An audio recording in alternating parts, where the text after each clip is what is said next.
How were you guys able to get off to such a great start in the first half? I think it all had to do with our history with Lone Peak. I mean, the past 2 years we've lost to them. We lost to them in the state championship. I don't know when we lost them. We lost them in the state championship, but I don't know. We came in with good motivation.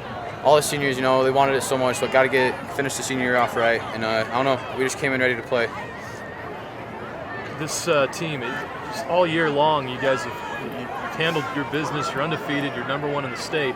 You were the preseason favorites. How have you been able to deal with all the pressure and the expectations that you've had week in and week out and be consistent? I was hard work, dedication, on and off. The coaches and the players, both hard work and dedication. I mean, we have a saying, good isn't good enough.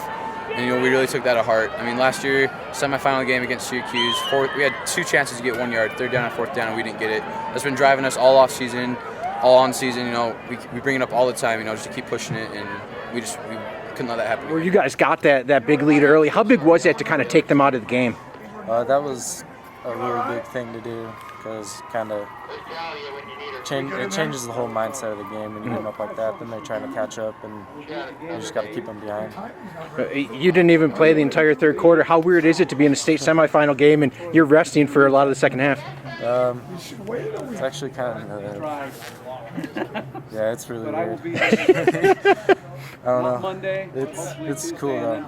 I didn't know that we got it that fast, and then I'd send my second string in. Sure. And lastly, Brighton, you guys already beat them once. What do you got to do to beat them again?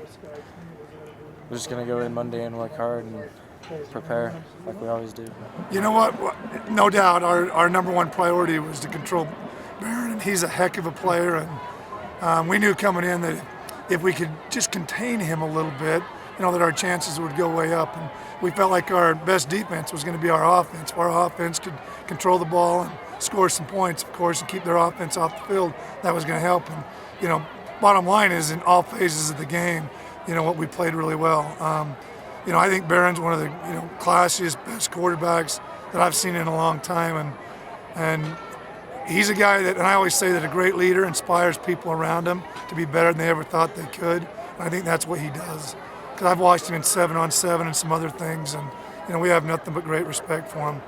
I think also, it needs to be said, when we went to Colorado together to play 2 of the top teams out of Colorado, and they played right before us, and our kids were there rooting for them. And when it come down to overtime, we're playing Valor Christian.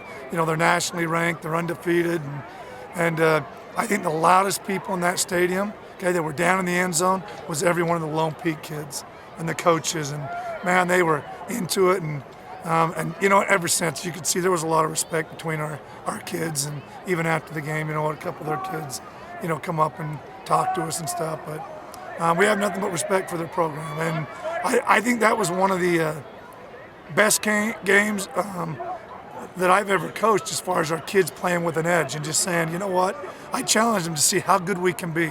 Beginning of the year, matter of fact, the saying on our shirt says, good is not good enough. We had won a couple state championships in a row, and the last 2 years we've come up short. And so our saying, and it started in the off season, was, are you guys tired of just being good? Yeah, we have a good program. At what point, why don't we dare to be great? And, even at halftime, that was my challenge to the kids is, how many of you dare to be great? Okay, if we go out and come back and let them, score 21 points or 24 points or whatever, okay, then we're just a good team. We don't have probably what it takes to be great. And so that's been kind of the push the whole year with these kids.